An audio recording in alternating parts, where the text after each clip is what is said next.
नमस्कार साथियों, स्वागत है आप सभी का अंकित इंस्पायर्स इंडिया पर। मैं हूं अंकित अवस्थी। पल पल बदलती घटनाओं में जिस तरह से ईरान और अमेरिका के बीच चलते युद्ध में 7वें दिन की एंट्री हो चुकी है, इस बीच में अपडेट्स के साथ में एक जानकारी निकल कर आती है कि अमेरिका अब जमीन से युद्ध में एंट्री कर रहा है और जमीन से युद्ध में एंट्री करने के लिए उसने कोई खास स्ट्रेटजी रची है। मैंने कल आपको एक सेशन में जानकारी दी थी कि ईरान अपने स्तर पर कुछ बड़ा करने की प्लानिंग कर रहा है और उस प्लानिंग में इजराइल पर या अमेरिकी बेसिस पर कुछ बड़ा हमला और मतलब न्यूक्लियर थ्रेट तक की बातें निकल कर आई, जब ईरान के अंदर रिएक्टर स्केल पर भूकंप देखे गए, अर्थक्वेक देखे गए।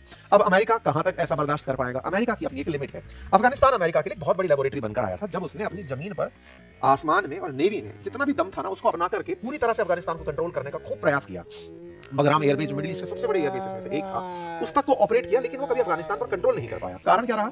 जमीन पर अमेरिकी सेना हमेशा पिछड़ जाती है क्योंकि उसे डिफिकल्ट टेरेन्स में लड़ाई लड़ने का अभ्यास नहीं है। एयरफोर्स जबरदस्त मजबूत है, इंटेलिजेंस मजबूत है, मिसाइल बढ़िया है, नेवल फोर्सेस बढ़िया है, लेकिन जो जमीनी युद्ध की स्थितियां होती हैं, जैसे अफगानिस्तान का डिफिकल्ट टेरेन से मतलब है बड़ा ही पहाड़ी और ऊंच नीच का इलाका है वहां पर, तो ऐसी जगह पर ईरानी मतलब अमेरिकी फोर्सेस टिक नहीं पाई थी। बिल्कुल वैसा ही डिफिकल्ट टोपोग्राफी ईरान की भी है और ईरान में जितने भी प्रकार से टनल्स बनी है या फिर वो सुरक्षा व्यवस्थाएं जहां पर ईरान ने अपनी बैलिस्टिक मिसाइल, ड्रोन, परमाणु कार्यक्रम रखे हैं, वो इन्हीं पहाड़ों के नीचे या ऐसी जगह पर रखे जहां अमेरिका की रीच नहीं हो पाती। आवश्यकता है कि ऐसी जगह पर लोग जमीन पर उतार दिए जाएं, लेकिन अनुभव बहुत गंदे हैं, पुराने गंदे अनुभवों के चलते अब आदमी भी अपना अगर मारने भेज दिया तो ये वही ट्रंप है। आपको याद हो तो पिछली बार 2021 में जब निकल रहे थे सत्ता से, मतलब सत्ता छोड़ रहे थे, ट्रंप का कार्यकाल जब पूरा हो रहा था, उस समय अफगानिस्तान से अमेरिकी फोर्सेस को वापस बुलवाने वाले यही थे, क्योंकि इन्हें अमेरिका में भला बनना था कि हमने अमेरिकी सैनिकों को मरने जमीन पर नहीं भेजा है। अब फिर से वो नौबत आ गई। ईरान के अंदर वैसा ही लगभग अफगानिस्तान जैसा सेटअप इन्हें देखने को मिल गया। अफगानिस्तान से ज्यादा वेपन है, ज्यादा रेडिकलाइज्ड तरीके से अमेरिका के खिलाफ लोग हैं, तो उनसे निपटने के लिए इनके पैंतरेबाजी अब फेल होती जा रही है। आवश्यकता है जमीन पर युद्ध करने की। जमीन पर युद्ध करने में अमेरिका के मिड टर्म इलेक्शन सबसे बड़ी टेंशन बन रहे हैं, क्योंकि यहां पर सीनेट के लिए इलेक्शन होने हैं, इनकी हाउस ऑफ रिप्रेजेंटेटिव के लिए इलेक्शन होने हैं, और वहां से अमेरिका में जो सेंटिमेंट बनता है कि हमारे सैनिक मर गए,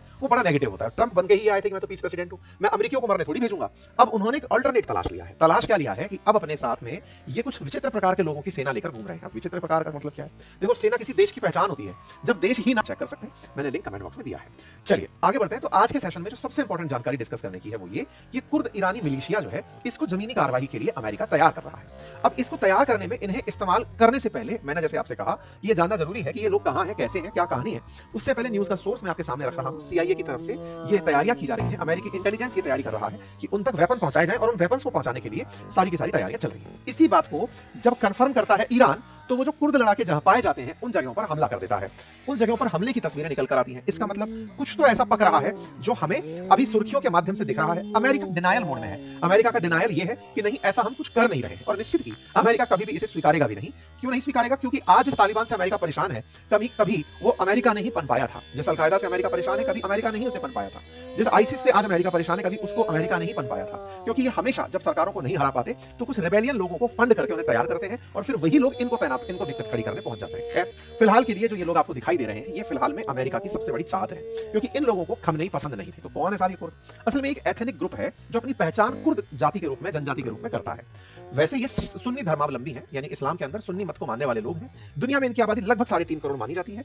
ईरान में इनकी संख्या लगभग 80 लाख है। ईरान की कुल पॉपुलेशन लगभग 8 से 9 करोड़ के बीच में है, तो लगभग 10% आबादी ईरान में कुर्द लोगों की है, जो अपने लिए एक स्वतंत्र देश की मांग करते हैं। पूरी दुनिया में अगर कुर्द की संख्या देखी जाए तो वो तुर्की, सीरिया, इराक और ईरान और थोड़ा बहुत आर्मेनिया, इन क्षेत्रों में पाई जाती है। अगर मैं मैप से आपको दिखाऊं तो ये ईरान है।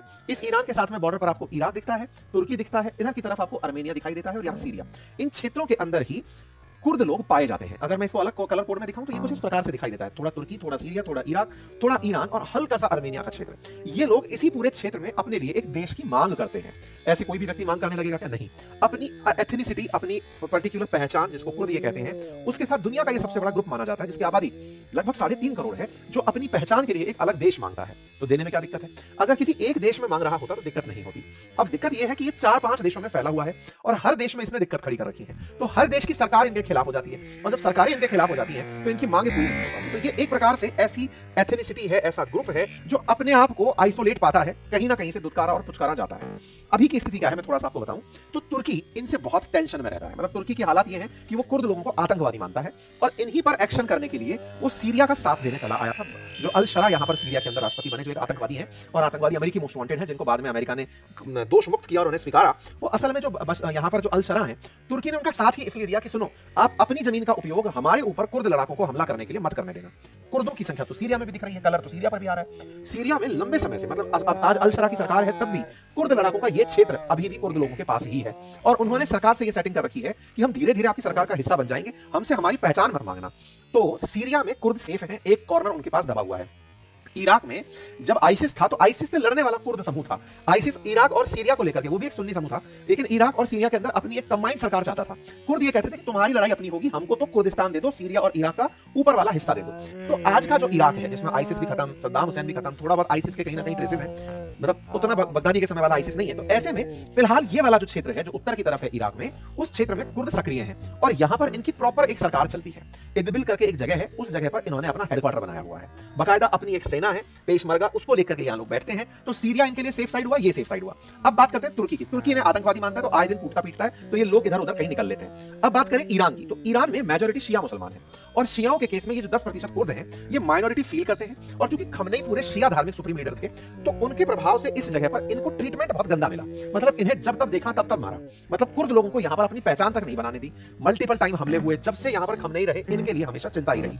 तो देखो ये यहाँ पर भी पीड़ित है, यहाँ पर भी पीड़ित है। सेफ कहां पर है? इराक और सीरिया में। सीरिया में कौन है? अल शरा। अल शरा जो कि अमेरिका पाल रहा है, वो यहाँ पर इनको संदेश देता है कि सुनो, इनसे कहो कि मोटिवेट हो जाए, अब इनको बदला दिलवाने हम ईरान में लेकर चल रहे हैं। तुमने बहुत पिटाई खा ली शियाओं से, अब बदला लेने का समय है, अमेरिका तुम्हारे साथ है, इंटेलिजेंस भरपूर है, अमेरिकी सैनिक जमीन पर नहीं उतरेंगे, तुम ही जाओगे, तुम ही लड़ोगे। इधर बात करें इराक की, तो इराक में बाकायदा कुर्द लड़ाकों ने ईरान बॉर्डर पर अपना मोर्चा बनाया हुआ है। तो यहां से इस बीच में ये जो कन्फ्लिक्ट जोन है, यहीं पर अब संघर्ष शुरू हो रहा है।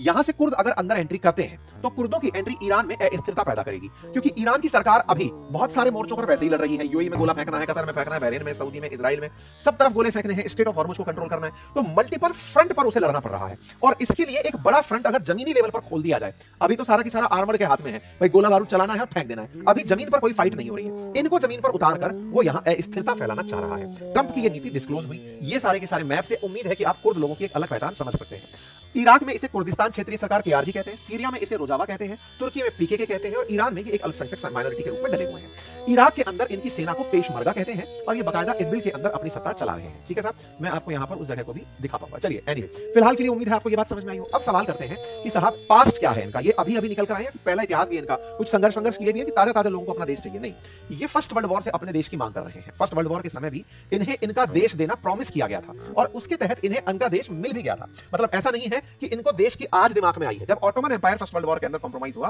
तो 1920 में ट्रीटी ऑफ सेवरेज के तहत इन्हें इनके लिए स्वतंत्र राज्य देने का प्रावधान रखा गया था। 1923 में ट्रीटी ऑफ लुसाने में इनके इसी प्रावधान को बाईपास कर दिया। छोड़ो यार, कौन देगा तुम्हें अलग देश, हर आदमी अपने लिए अलग देश मांगने आ गया, नहीं देंगे। ऐसा उन्होंने ब्रिटिशर्स ने कई देशों के साथ किया भी था। लेकिन समय बीतता गया और कुर्दों ने ईरान के अंदर अपने लिए अलग देश मांगने की मांग को बड़ा कर दिया। 1979 में जब ईरान के अंदर इस्लामिक क्रांति हुई, खुमैनी आए, उस समय पर कुर्द समुदायों को बहुत बुरी तरह पनिश किया गया। लेकिन इस बीच में एक कहानी और घटी। वो कहानी थी इनके एक अलग देश बनाने की, जिसे महाबाद नाम दिया गया था। वो क्या था? असल में कुर्दों के एक नेता हुआ करते थे काजी मोहम्मद। उन्होंने 22 जनवरी 1946 को कुर्दिस्तान के पूर्व में एक महाबाद गणराज्य की घोषणा कर दी। कुर्दिस्तान बोले तो तुर्की, सीरिया, इराक, ईरान, इसका पूरा जो एरिया है उसकी ईस्टर्न साइड बोले तो ईरान वाली साइड, इन्होंने अपने लिए महाबाद गणराज्य की घोषणा कर दी कि हम यहाँ के राजा। तो आप इसको ऐसे देखें कि ये यदि इस तरह देखा जाए तो ये रहा महाबाद एरिया, कि बोले हम यहाँ पर अब यहाँ से शासन चलाएंगे। अगर न्यूज रिपोर्ट्स को ध्यान से देखा जाए तो कहा जाता है कि सेकंड वर्ल्ड वॉर खत्म होने के बाद में इन्होंने अपने लिए महाबाद का पूरा एरिया मान लिया कि अब हम यहाँ के राष्ट्रपति रहेंगे और यहीं से ही हम शासन व्यवस्था चलाएंगे। कुर्दिस्तान गणराज्य इनके नेतृत्व में चलने लगा और काजी मोहम्मद को नया देश का राष्ट्रपति बनाया गया। ये महाबाद नाम से कुर्दिस्तान का एक छोटा सा क्षेत्र और उसके राष्ट्रपति आपको यहाँ पर दिखाई दे रहे हैं। इन्होंने बाकायदा अपने लिए कुर्द सांस्कृतिक पुनरुद्धार का केंद्र बनाया, कई भाषा में शिक्षा सब करवाई, लेकिन यह शासन एक साल भी नहीं चला। जनवरी 1946 में शुरू हुआ, दिसंबर आते आते खत्म हो गया। क्यों? क्योंकि ईरान ने इन पर हमला कर दिया और इस पूरे के पूरे महाबाद को कंट्रोल अपने पास कर लिया। तब से लेकर आज तक महाबाद छोड़िए, कुर्दिस्तान नाम की कोई जगह नहीं है, बस कुर्द लोग अपने लिए टेरिटरी मार्क करके चलते हैं कि हम ये यहाँ पर पाए जाते हैं। ईरान ने महाबाद पर कंट्रोल कर लिया और इस राष्ट्रपति को फांसी के फंदे पर लटका दिया। अब की बात अगर करते हैं तो यह है कि यही कुर्द जो उस महाबाद के थे, ये आज तक अपने लिए अलग देश और महाबाद की मांग करते हुए पाए जाते हैं। इराक में अपनी सेना, जिसको ये पेशमर्गा कहते हैं, उसकी मदद से ईरान में फिर से हमला करने की नीति दिमाग में लेकर चल रहे हैं। ठीक है साहब, फिर से इनके दिमाग में अब सपने हैं कि एक दिन हमारे पास अपना देश होगा। जहां तक बात हो तुर्की की, सीरिया में पहले बशर अल असद की, उस दौर में भी ये लोग काफी सक्रिय रहे हैं। आज भी तुर्की के अंदर इनकी बड़ी चिंता है। तुर्की पूरी तरह चिंतित ही कुर्द लड़ाकों के कारण रहता है। बशर अल असद जब राष्ट्रपति सीरिया के हुआ करते थे तो ये जो ऊपर का पीला पीला सा क्षेत्र दिख रहा है, ये पूरी तरह कुर्द लड़ाकों के कंट्रोल में था। सीरिया के अंदर आज भी अगर आप देखें तो बशर अल असद वाला क्षेत्र तो अल शरा के कब्जे में चला गया। ये जो ऊपर वाला क्षेत्र है जिसमें अल शरा का नेतृत्व नहीं है, वो आज भी कुर्द लड़ाकों के कंट्रोल में है। कुल मिलाकर के कुर्द इस पूरे क्षेत्र की एक ऐसी एथनिक पहचान चांद जो अपने आप के लिए एक अलग देश चाहती है, उसे अब ट्रंप ने पीछे से हाथ रख के कहा कि जाओ अब ईरान में अपने लिए अलग देश मांग लो, तुम्हें जो जरूरत है वो है इंटेलिजेंस की, वेपन्स की, वो सब तुम्हें अब अमेरिका देगा। ट्रंप ऐसा कर क्यों रहे हैं? उम्मीद है आप सब अच्छे से जानते हैं कि अमेरिका ग्राउंड पर लड़ाई लड़ने में सक्षम नहीं है। नहीं है से मतलब ये नहीं है कि काबिल नहीं है, सक्षम से मतलब ये है कि अगर ये लड़ने एंट्री करते हैं और एक भी अमेरिकी मरता है, इन्हें अपने देश में जवाब देना पड़ता है कि अमेरिकी मरवाने क्यों लेकर गए, तुम्हारे पास इतना पैसा है, जाओ और भाड़े के लोगों को लड़ाओ। तो इन्होंने भाड़े के नाम पर कुर्द लड़ाकों को ले लिया कि जाओ और लड़ो, हम तुम्हें पैसे देंगे और हमारी पताका को लहराते जाओ। कुल मिलाकर ऐसा हो रहा है। तो ट्रंप ये सब क्यों चाह रहे हैं? उम्मीद है कि अब आपको ये बात पूरी तरह समझ में आ गई हो। ईरान अभी तक ट्रंप के लिए, क्योंकि ट्रंप ने खमनेई का जो भी आदेश दिया हो खत्म करने का, वो उल्टा पड़ चुका है। वो सोच रहे थे कि जैसे मादुरो को हटा करके सब कुछ बढ़िया वेनेजुएला में हो गया, खमनेई को हटाते ही ईरान शांत हो जाएगा। ईरान ऐसा शांत नहीं हुआ है। अमेरिका को इसीलिए अब दूसरी स्ट्रेटजी अपनानी पड़ रही है। ट्रंप ने बागी कुर्द लोगों से बातचीत की है। मीडिया की बात माने, रॉयटर्स, सीएनएन, वॉल स्ट्रीट, इन तमाम रिपोर्ट्स के अनुसार अगर माने तो इराक के जो कुर्दिस्तान के प्रमुख नेता हैं मसूद बरजानी और बाफिल तलाबानी, उनके साथ ट्रंप ने फोन पर बातचीत की है। ये मीडिया रिपोर्ट्स हैं और इन मीडिया रिपोर्ट्स में कहा गया है कि इराक के अंदर बैठा जो कुर्द समूह है वो ईरान के मल्टीपल कुर्द के जो समूह है उनको एक करके उनसे हमला कराने की तैयारी कर रहा है। इनका हेडक्वार्टर इरबिल है इराक के अंदर। वहां से इन्हें आदेश दिया जा रहा है कि इस पूरे क्षेत्र में अब आप लोग जाओ और जाकर के ईरान में अशांति बरपा दो। अगर इस क्षेत्र में अशांति होती है तो ईरान का पूरा ध्यान ग्राउंड फोर्स को मोबिलाइज करने में होगा और जैसे ही वो होगा ईरान ध्यान बटने से परेशान हो जाएगा। खैर, अब देखने वाली बात यह है कि अमेरिका बूट्स ऑन ग्राउंड में कुर्द लड़ाकों को लेकर उतरता तो है, लेकिन क्या वाकई में यह कामयाब होता है या नहीं, या फिर दुनिया के लिए भविष्य का एक नया अलकायदा अमेरिका तैयार कर जाएगा। ऐसा इसलिए, अच्छा इंटरेस्टिंग बात और भी है, जब अमेरिका के पूर्व सीआईए एजेंट्स के इंटरव्यूज अखबारों ने लिए, इस बारे में जानकारी ली, तो सबने कहा कि अमेरिका ऐसा कर सकता है। अमेरिका से इस तरह की अपेक्षाएं की जाती है और वो करता आया है। अमेरिका ने सद्दाम हुसैन को भी खत्म करने के लिए रीजनल पावर्स को ऐसे ही डेवलप किया था। ठीक इसी तरह से यूएसएसआर को खत्म करने के लिए तालिबान को खड़ा किया था। तालिबान को खत्म करने के लिए और अपना प्रभुत्व उस क्षेत्र में बताने के लिए अलकायदा को भी हल्का हल्का प्रमोट किया था। आज पाकिस्तान खुद इसके लिए एक रोग नेशन बनकर बैठा हुआ है, जिसको पैसे के दम पर इसने खड़ा किया कि तुम अफगानिस्तान और चाइना के खिलाफ काम आओगे, अब या भारत के खिलाफ काम आओगे। तो कुल मिलाकर अमेरिका की ये नीतियां रही हैं। और ये मैं नहीं बोल रहा हूं, अमेरिका के खुद रक्षा मंत्री ये बोलते हैं कि अमेरिका ने हमारा मिसयूज किया है। और उसने बकायदा बोला है कि इन्होंने we have been doing this dirty work for US and the west for 3 decades. हम 30 सालों से अमेरिका के लिए गंदा काम कर रहे हैं। तो अब ये ओपन सीक्रेट है, तो सबको पता है, लेकिन अमेरिका इसे एक्सेप्ट नहीं करेगा। यही कारण है कि अमेरिका के अंदर जब विदेश मंत्रालय की प्रवक्ता से यह सवाल पूछा गया कि क्या अमेरिका वाकई में ऐसा कर रहे हैं, तो उन्होंने साफ साफ इनकार कर दिया कि नहीं साहब, हमारे अंदर ऐसी कोई भी प्लानिंग नहीं चल रही है, हम किसी भी प्रकार से कुर्द लड़ाकों को लेकर साथ नहीं चल रहे हैं। लेकिन वहीं अगर कुर्द लड़ाकों के स्टेटमेंट देखे जाए जैसे कुर्दिस्तान के, तो वो कहते हैं हमारा मैसेज अमेरिका और वेस्टर्न लोगों के साथ है कि कुर्द आपके दोस्त हैं और आइए साथ मिलकर चलते हैं। तो भाई साहब, दुनिया में कुछ ना कुछ होता रहा है, ऐसे में एक नया चैप्टर और ऐड हो गया है। देखना होगा कि ईरान इस वाले फ्रंट पर क्या एक्शन लेता है। आप लोग इस विषय पर क्या सोचते हैं, अपनी राय जरूर कमेंट बॉक्स में बताएं। चैनल पर नए हैं तो सब्सक्राइब